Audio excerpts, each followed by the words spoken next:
En ce moment précis, donc pendant qu'il est en train de festoyer, pendant qu'il a touché les ustensiles, il a voulu s'attribuer on va dire, la puissance, la gloire que son père avait derrière ces ustensiles.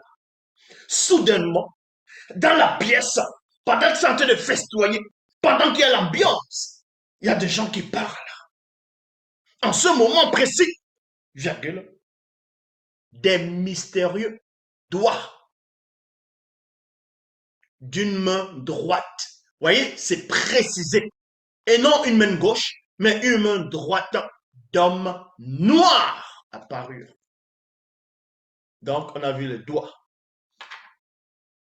de la main droite, de la main d'un homme noir qui apparaissent. Ça apparut. Pendant, donc, quand les doigts vont apparaître, il va être conscient de ça. Il va voir.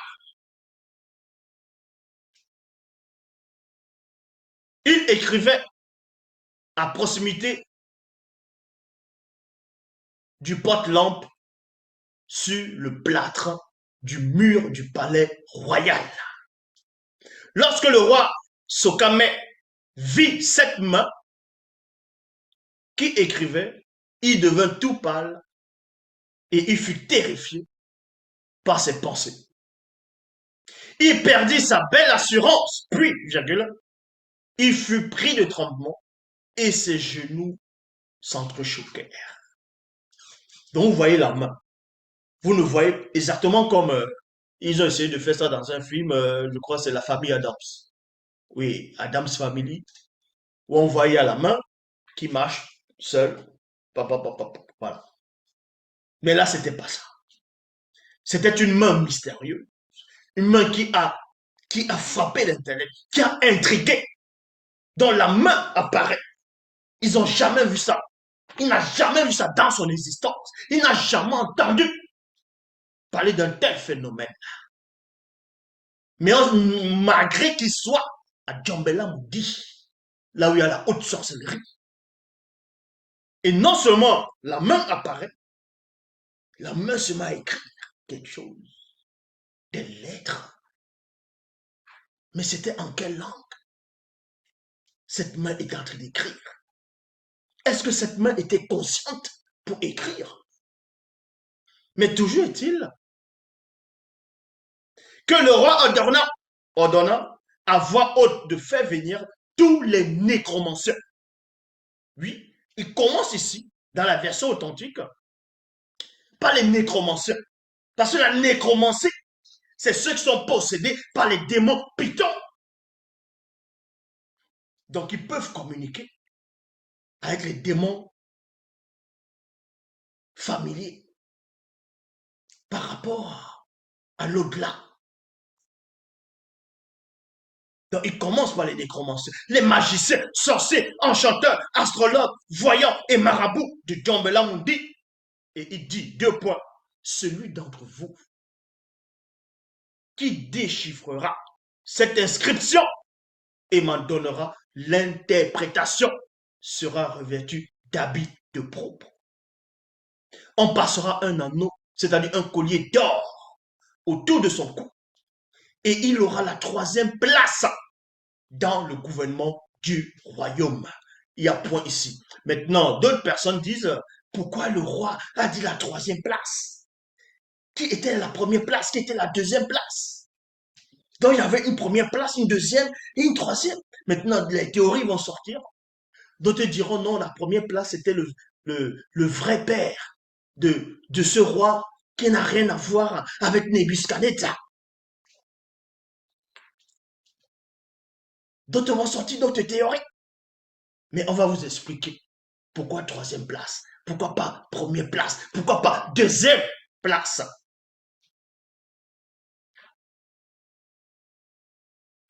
Tous les magiciens, tous les magiciens, non, tous les nécromanciens, magiciens, sorciers, enchanteurs, astrologues, voyants et marabouts au service du roi Sokame s'avancèrent, mais aucun d'eux ne fut capable de déchiffrer l'inscription pour en donner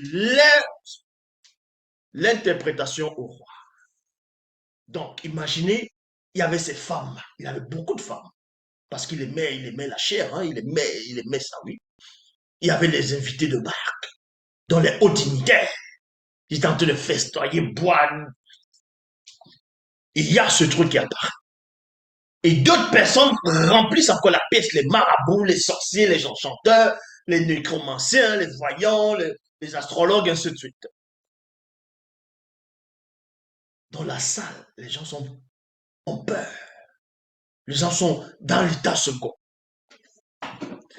Même les sirènes des eaux, les bandambodi, c'est-à-dire les satyres, les démons en fond de bouc, qui étaient dans ce roi, ne pouvaient lui révéler l'explication.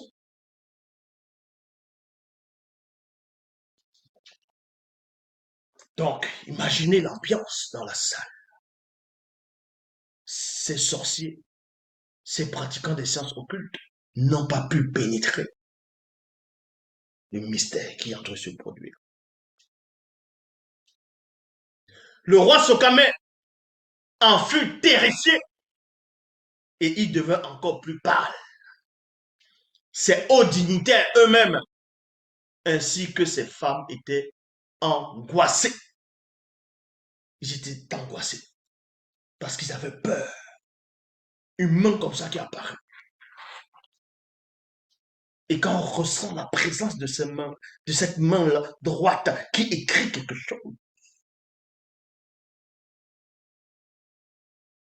ils savent que quelque chose va arriver. Un malheur va arriver. Quelque chose qui les concerne, qui concerne ce présent-là, qui concerne le royaume. Donc, même les invités ont peur. La mère du roi Sokame entendit les cris poussés par son fils et par tous ceux qui se trouvaient avec lui. Elle entra dans la salle de festin et déclara 2 points. Que mon fils le roi soit calme. Il ne faut pas te laisser terrifier par tes pensées et devenir tout pâle. Donc la maman du roi vient parce qu'elle a entendu son fils crier. Elle est venue. Elle calme d'abord, elle tranquillise d'abord le roi, son fils. Et la maman, vu qu'elle sait ce qui se déroule dans le royaume, elle sait ce qui se passe dans le royaume, elle sait qui c'est qui peut lui donner l'interprétation, l'explication. Elle ouvre la bouche et dit ceci. Dans le royaume, virgule, il y a un homme, un initié en chef qui est animé par le Mundi de Loba. Point. Dans la maman le sait. À l'époque de ton père, on a découvert en cet homme connu sous le nom de Mukai Sedi. Mukai Sedi. Donc, dans les versions classiques, on dit Daniel. Mukai Sedi, virgule, une intelligence. Donc, mon billet dit billet. Et une sagesse sans pareille. Donc, quand elles exprimaient, quand elles disaient ça, il fallait voir. Quand il dit il fallait, vous n'étiez pas là. Mais je vous laisse peut-être imaginer, concevoir ce que les magiciens, les sorciers, les enchanteurs, les nécromanciens, ainsi de suite, étaient en train de se dire, de s'imaginer, de ressentir non seulement leur incompétence, et aussi la maman du roi qui est en train de dire que dans le royaume, il y a quelqu'un qui est supérieur à eux, en intellection, dans le sens spirituel.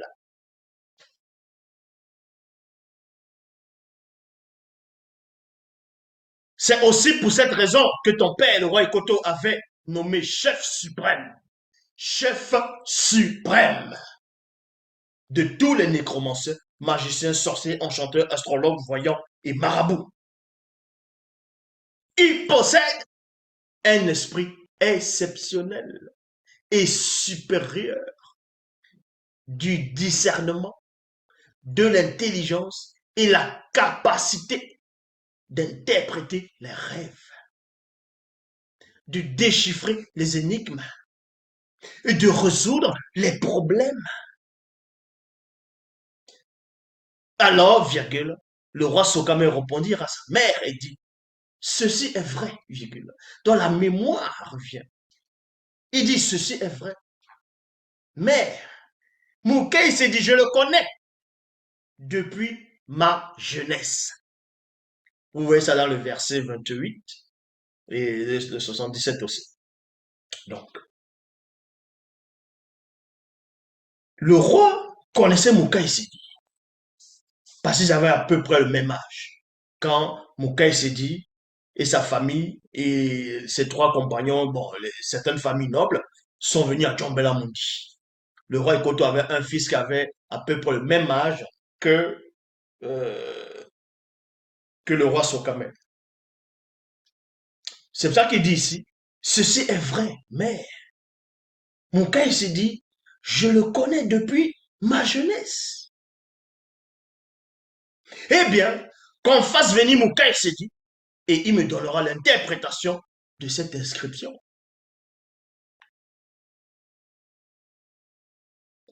Un des grands, non, un des gardes du roi me conduisit donc à Sokame. Là maintenant, c'est Moukai s'est dit qui raconte. Peu après, le roi Sokame me dit, Moukai s'est dit, homme mystérieux et intrigant depuis notre jeunesse. Depuis notre jeunesse. Depuis notre jeunesse, le roi me rend témoignage que depuis leur enfance, depuis la jeunesse, Moukai s'est dit, était intrigant. Il était mystérieux. Mes gardes m'ont amené, les nécromanciens, magiciens, sorciers, enchanteurs, astrologues, voyants et marabouts, pour qu'ils déchiffrent l'inscription que voici et pour qu'ils m'en donnent l'interprétation. Mais ils n'ont pas été capables de donner l'interprétation des mots.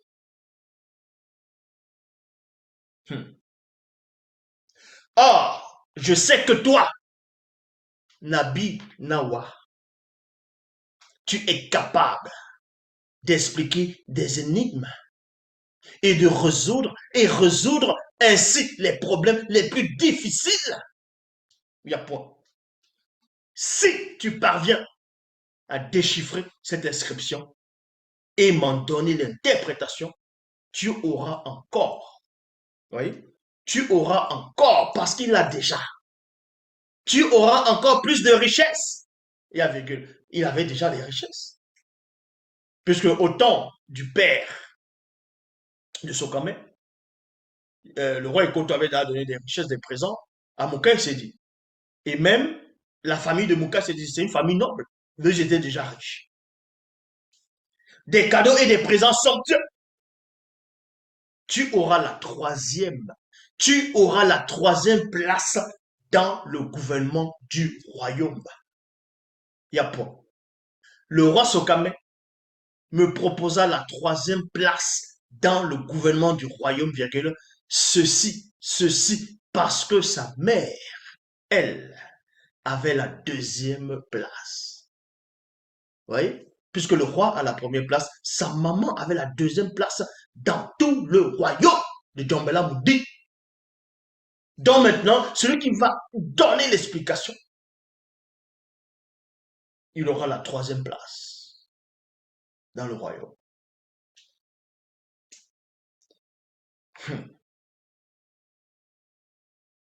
Moi, Moukai s'est dit, je répondis au roi, garde pour toi tes richesses, virgule, garde pour toi tes richesses. Il a déjà des richesses. Il dit, garde tes richesses. Ainsi que tes cadeaux et tes présents somptueux. Mais, néanmoins, j'accepte la troisième place dans le royaume, dans le gouvernement du royaume. Point. Pourquoi Moukai s'est dit accepter la troisième place dans le gouvernement du royaume. Parce que c'était un plan déjà. C'était un plan préparé. C'était déjà quelque chose qui devait se produire. Est-ce que vous comprenez?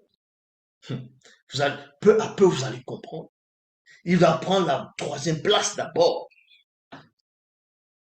Parce qu'il devait faire des modifications à Djombela Moudi à son époque. Il devait changer les choses.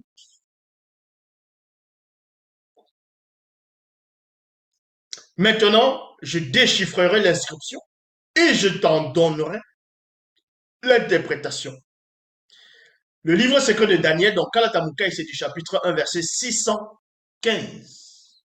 À partir de 615, il est dit ici, toi, Sokame, fils, non, son fils, tu savais fort bien tout cela.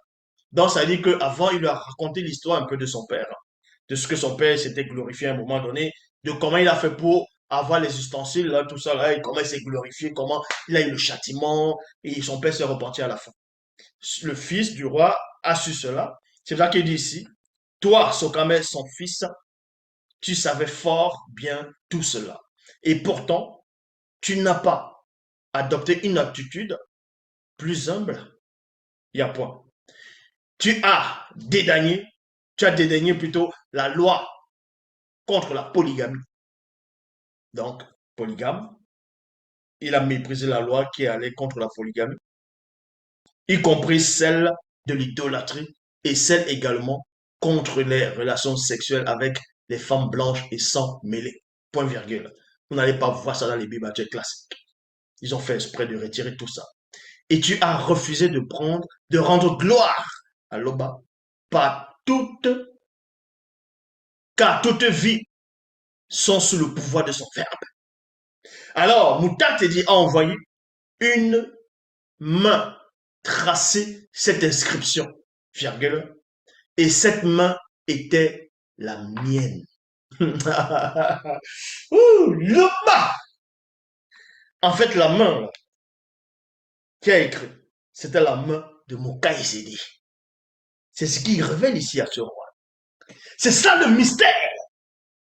Et Mokai Sedi était conscient de cela. Est-ce à dire qu'on a coupé sa main? Non.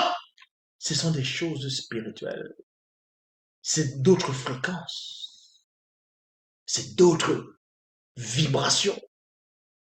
Et d'ici, alors, Mouta dit a envoyé une main tracer cette inscription. Et cette main était la mienne. Voici l'inscription qui a été tracée. Songele, Bwambi et Djabane. C'est écrit dans la langue originelle, Douala ancien. C'était pas écrit en araméen. C'était pas écrit en hébreu.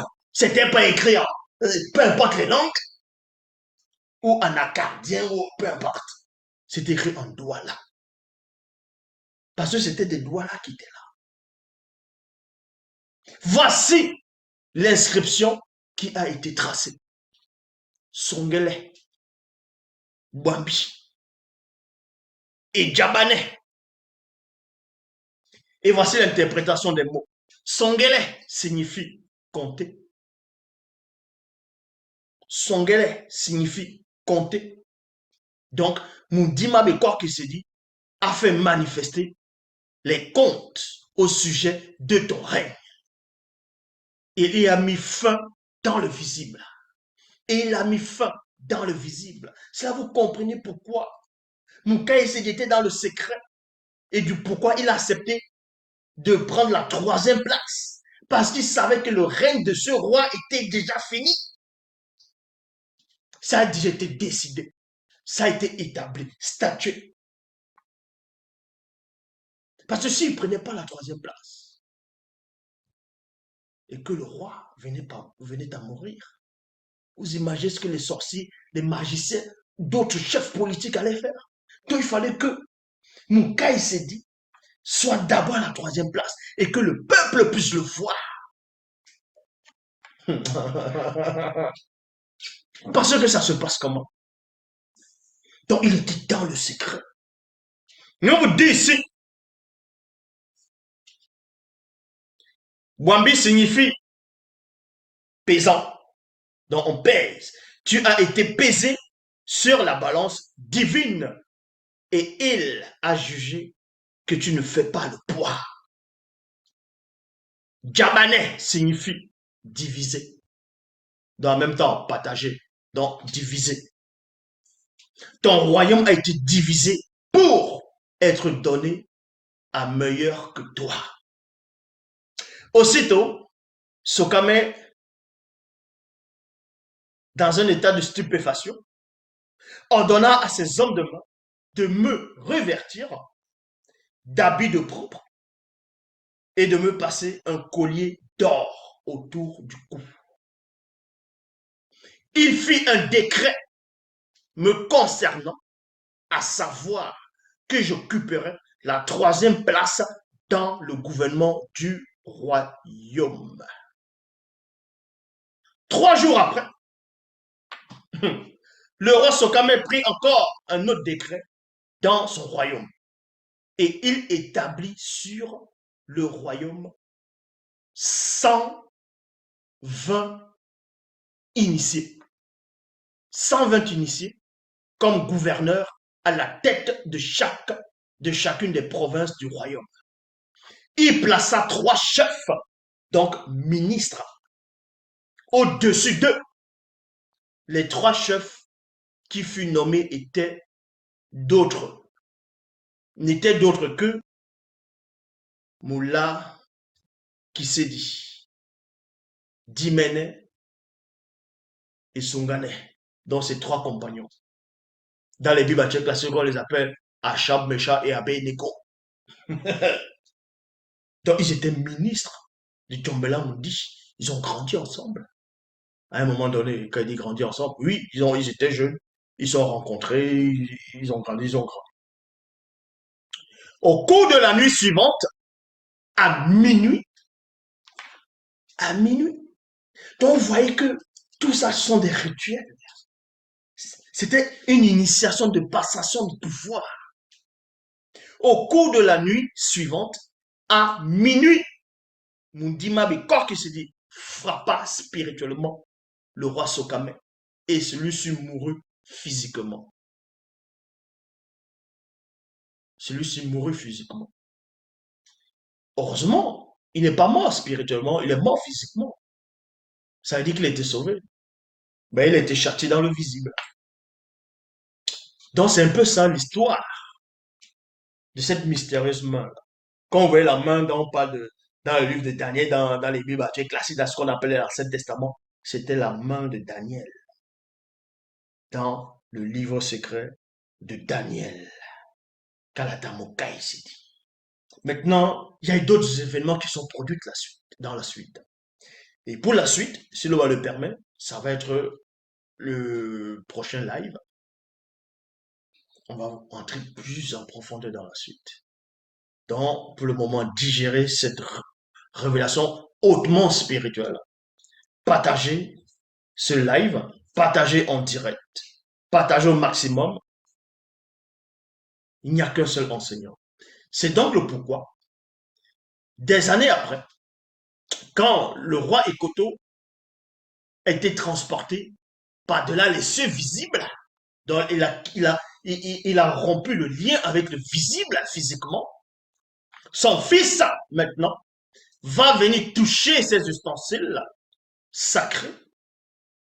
Donc déjà, il ne devait pas le faire parce qu'il n'était pas un initié pour pouvoir le faire. Ça devait être remis en main propre à un roi initié. C'est là on va entrer maintenant dans le livre secret de Daniel, chapitre 1, verset 562. À partir de 562, il est dit ici, Sokame voulut s'en servir pour se glorifier en compagnie de ses hôtes, c'est-à-dire de ses hauts dignitaires, virgule, et de ses 50 femmes, 50 femmes non initiées, et de ses 30 épouses blanches et sans mêlée de seconde zone. Vous voyez, c'était un polygame. Il avait beaucoup de femmes. Il aimait la chair, le plaisir de la chair. Et il a touché les ustensiles. Il voulait s'en servir pour se glorifier, pour porter une dignité qu'il ne mérite pas, une gloire qui ne lui revient pas.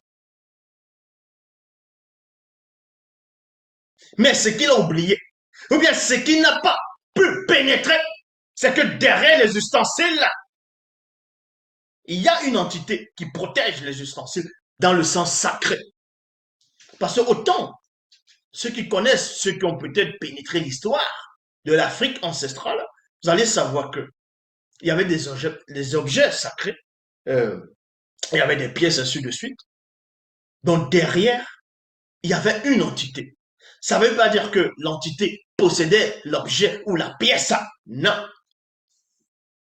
C'est qu'il y avait des formes d'ustensiles qu'on utilisait. Il y avait des statuettes qu'on représentait, des rideaux qu'on cousait, la manière des choses qu'on représentait, c'était aussi par rapport à l'ordre qui avait été donné par certaines entités. Parce que c'était des objets cérémoniels pour des rituels. Est-ce que vous comprenez? Sans cela, c'était sacré. Mais comme Sokame faisait n'importe quoi, il avait une porte d'entrée, il n'était pas initié, non seulement il n'était pas initié, il était polygame, il avait une mauvaise vie, il ose venir toucher les ustensiles pour se glorifier et s'attribuer une gloire qu'il ne mérite pas. Et on vous dit ici, Sokame a voulu s'en servir pour se glorifier en compagnie de ses hauts dignitaires, de ses 50 femmes non initiées et de ses 30 épouses blanches et sans mêlée de second rang.